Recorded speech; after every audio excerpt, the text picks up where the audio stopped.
Yesterday game was horrendous, bro. I mean, it was bad. I mean, this one might be one for the ages, bro. I can't even lie. The referees just exposed their hand so bad, bro. I mean, they just didn't care no more. They didn't care. The world was watching how bad the cause was.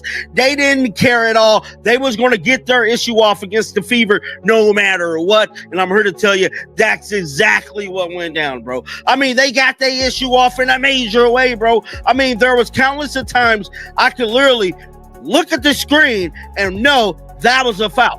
What if I told you the real MVP of the WNBA isn't a player at all, but a referee holding a whistle hotter than a loaded weapon? Caitlin Clark isn't just battling opposing teams. She's fighting a shadowy force that's hijacking games right in plain sight. The refs aren't just making bad calls, they're rewriting the script entirely, from phantom fouls to blatant sabotage caught on camera. We've got the footage that proves something dark is happening behind the scenes. Watching the WNBA and seeing how things are run, seeing how things are done, and after you've seen what it looks like to get it right, and you come in and see something looking really wrong, you're going to call it out. It is what it is. You're going to be critical of players if they do something shady or classless. You're going to call that out. So lads, today the referees gave the report on the situation, and it's even worse. It's even worse than I imagined, and it was pretty grim. Like, it was a pretty grim overall It was a scandalous display that lit the internet on fire. Indiana Fever's latest match wasn't about basketball, it was referee theater, where officials openly abandoned their own rulebook.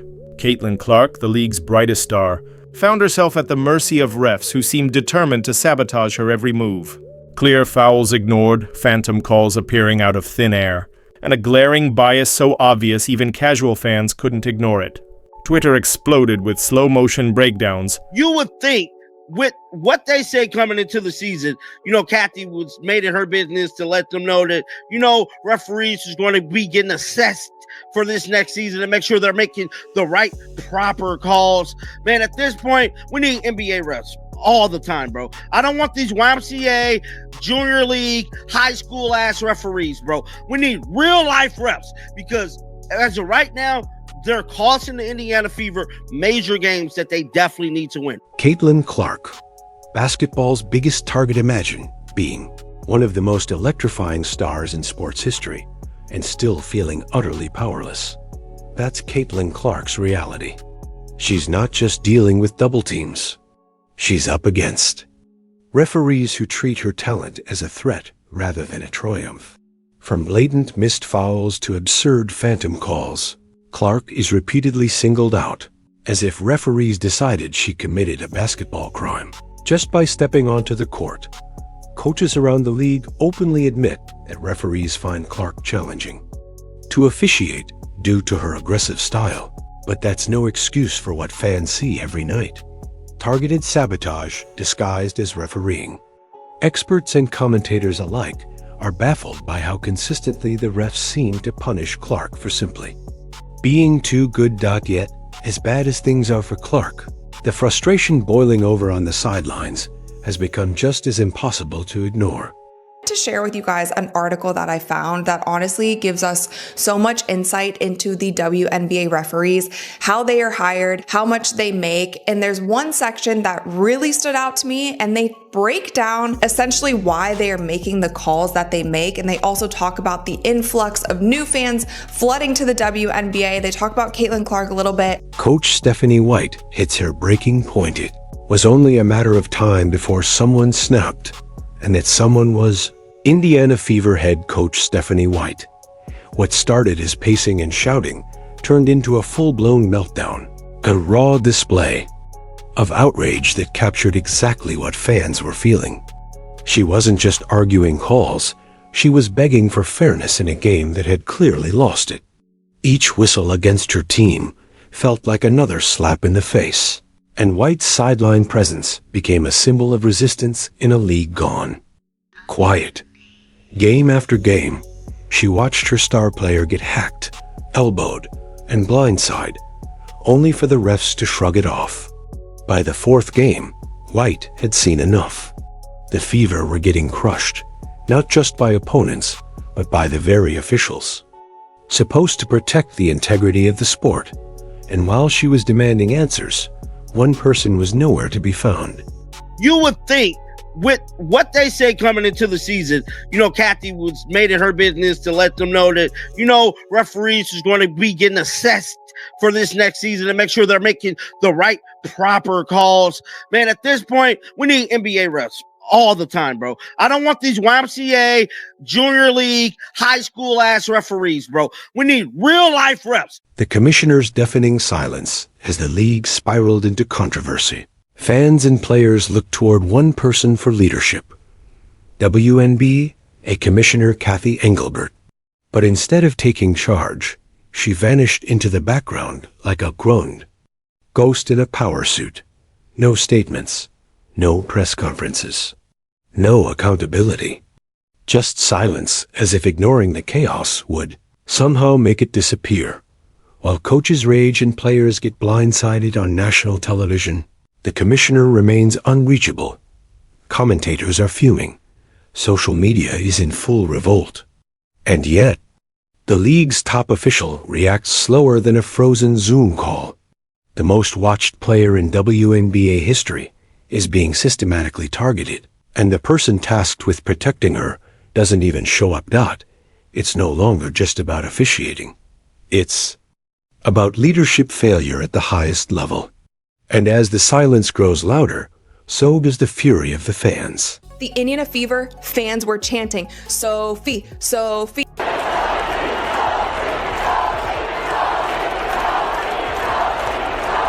Sophie Cunningham wasn't supposed to be the headline. She wasn't drafted to be a star, and she definitely wasn't expected to spark a national firestorm. But all it took was one brutal, unapologetic foul, and suddenly, Sophie went from overlooked role player to the most talked about woman in the WNBA. It wasn't a buzzer beater. It wasn't a highlight dunk. It was a deliberate act of defiance, a message wrapped in a body check, and it sent shockwaves through the league. In seconds, Cunningham became more than just a player. She became a symbol of loyalty, of resistance, of everything fans had been begging to see. And as the fallout spread like wildfire, fans erupting, media swarming, and her jersey vanishing from shelves, it was clear this wasn't just a moment. It was the start of a movement, and the WNBA wasn't ready for what came next. Teams are going to have to think twice about messing with Caitlin Clark again. For weeks, the tension had been simmering. Game after game, Caitlin Clark, the rookie single-handedly boosting WNBA viewership into record territory, was taking hits, not just metaphorical ones, hard screens, elbows, body checks, and each time, the response from referees, silence. Fans were watching in disbelief as the league's biggest draw was treated, not like a generational talent, but like an open target. No flagrant fouls, no ejections, just shrugs and whistles that came a beat too late. Then came the game against the Connecticut Sun, and everything boiled over. It wasn't just physical anymore. It felt personal. First, J.C. Sheldon swiped at Clark and hit her square in the face. Moments later, Marina Mabrey leveled her with a full-speed shoulder, flattening Clark to the hardwood in front of a stunned crowd. No flagrant, no ejection, just a weak technical, like it was business as usual. But this wasn't basketball. It was something else, and the message from the refs, crystal clear: you're on your own. When they allow that stuff to happen, and it's been happening all season long. All season long. It's not just this game. It's been happening all season long. This is what happens, right? This is what happens. You've got competitive women who are the best in the world at what they do, right? And when you allow them to play physical and you allow these things to happen, they're going to compete. And they're going to have their teammates' backs. That message, "you're on your own," didn't sit right with Sophie Cunningham. And in one moment she made it clear, not anymore. With the Fever in control and tensions at a breaking point, J.C. Sheldon drove toward the basket. Sophie didn't hesitate. She stepped in and delivered a foul so deliberate, so forceful, that no one could mistake what it meant. This wasn't some clumsy defensive misstep. This was a response. A line drawn in hardwood. And for fans who had spent the entire season screaming for someone, anyone, to stand up for Caitlin Clark, it was the answer they'd been waiting for. Sophie's foul wasn't about stats or strategy. It was a statement, a declaration that the free hits were over, and if the league wouldn't protect its star, then her teammates would. That's the moment everything flipped. Sophie didn't just commit a foul. She reclaimed the narrative, and fans were ready to rally behind her. Watch when Caitlin Clark is trying to create some space. It looked like she just got hit in the eye there. Ooh, and Marina Mabry. I missed that one, Edona.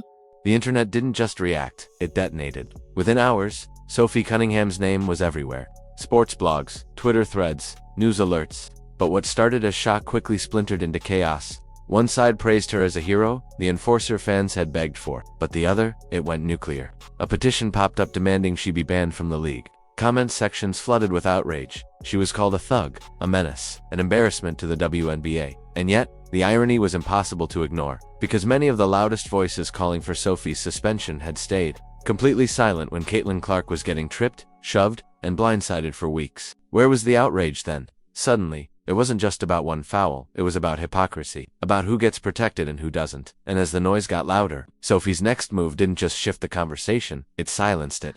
It made me think if this was LeBron in the NBA, think if this was Steph Curry in the NBA, do you really think that the NBA would be allowing certain players in the NBA to go after LeBron the way that Caitlin was chucked to the ground? Do you think if another player came up, blindsided LeBron, chucked him to the ground after he had just been poked in the eye, that the NBA would be like, oh yeah, technicals, nobody's ejected, just a common technical foul? That would never happen. It would never happen. The internet didn't just react, it detonated. Within hours, Sophie Cunningham's name was everywhere. Sports blogs, Twitter threads, news alerts. But what started as shock quickly splintered into chaos. One side praised her as a hero, the enforcer fans had begged for, but the other, it went nuclear. A petition popped up demanding she be banned from the league. Comment sections flooded with outrage. She was called a thug, a menace, an embarrassment to the WNBA. And yet, the irony was impossible to ignore, because many of the loudest voices calling for Sophie's suspension had stayed completely silent when Caitlin Clark was getting tripped, shoved, and blindsided for weeks. Where was the outrage then?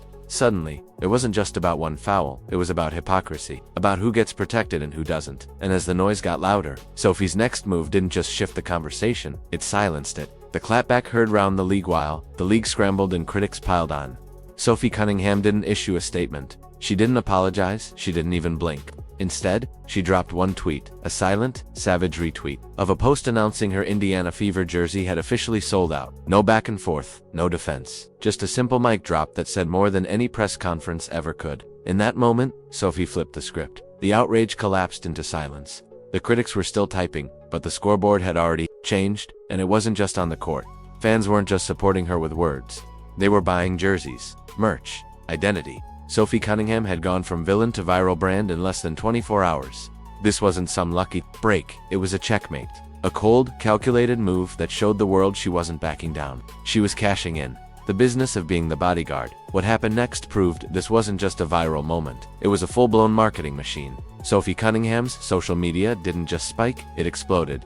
Hundreds of thousands of new followers in under 2 days. And 2 sponsors. That's not just internet buzz. That's currency. Energy drink companies, athletic brands, local dealerships. They weren't just watching, they were lining up. Because Sophie had tapped into one of the most powerful positions in sports today, not just an athlete, but a protector of the league's biggest star. She wasn't a sidekick, she was the bodyguard. And in a sport built on storylines, that role is priceless. Her jersey sold out, her name trended for days.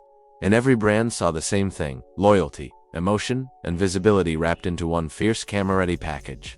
Cunningham wasn't just playing basketball, she was building a brand. And it all started with one foul the world couldn't stop talking about. From analyst to athlete brand hybrid, long before she wore an Indiana Fever jersey, Sophie Cunningham was already sharpening her edge, not just on the court, but behind the mic. As a confident, articulate analyst for the Phoenix Suns, she was studying the media game from the inside, camera-ready, witty, and sharp. Sophie wasn't just learning how to play, she was learning how to own the moment. So when the spotlight finally hit, she didn't flinch. Analysts now call her the most overlooked pickup of the offseason, but the truth is, she was always built for this. Leadership, check. Veteran grit, check. Deep threat from 3, absolutely. Sophie isn't just an enforcer. She's a certified hooper with media chops and a brand blueprint most athletes would kill for. What looked like an overnight explosion was really years of preparation colliding with one perfect, controversial moment. And now, the whole league's watching. The blueprint has changed. Sophie Cunningham didn't just protect a teammate, she rewrote the playbook. For years,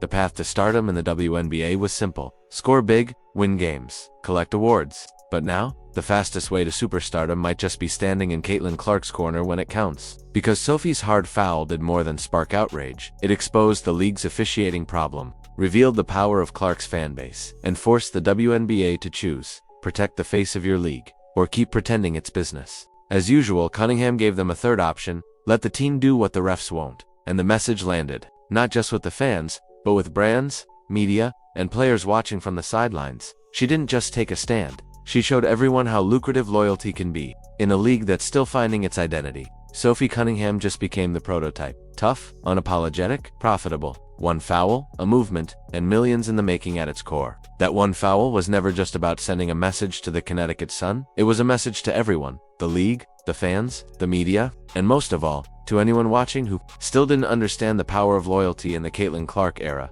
Sophie Cunningham didn't throw a punch. She flipped a switch. She turned frustration into fire, silence into support, and backlash into business. While others hesitated, she stepped in. While critics screamed, she cashed out. And while the league fumbled with how to protect its biggest star, Sophie Cunningham made herself indispensable, not just to the Fever, but to the entire WNBA story. Her move reshaped the rules, and her reward might just reshape her entire career. Because in this new era of women's sports, where storylines matter as much as stat lines, one thing is clear: the protectors are just as powerful as the stars they guard. If you made it this far, drop comment and let me know. Is Sophie Cunningham the WNBA's new blueprint, or just getting started? The internet didn't just react, it detonated. Within hours, Sophie Cunningham's name was everywhere. Sports blogs, Twitter threads, news alerts. But what started as shock quickly splintered into chaos. One side praised her as a hero, the enforcer fans had begged for, but the other, it went nuclear. A petition popped up demanding she be banned from the league. Comment sections flooded with outrage. She was called a thug, a menace, an embarrassment to the WNBA. And yet, the irony was impossible to ignore, because many of the loudest voices calling for Sophie's suspension had stayed completely silent when Caitlin Clark was getting tripped, shoved, and blindsided for weeks. Where was the outrage then? Suddenly, it wasn't just about one foul, it was about hypocrisy, about who gets protected and who doesn't. And as the noise got louder, Sophie's next move didn't just shift the conversation, it silenced it. The clapback heard round the league while the league scrambled and critics piled on.